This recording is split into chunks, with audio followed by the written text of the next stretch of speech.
লাখো লাখো তাওহীদি জনতার যে ঢাল নেমেছে, এটা ইতিহাস সৃষ্টি করেছে।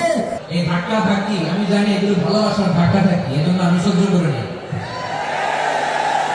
এগুলো যে ভালোবাসার ধাক্কা ধাক্কি এটা আমরা বুঝি।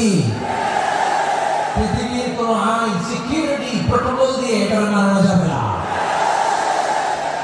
কারণ এটা তো ভালোবাসা, লাভ।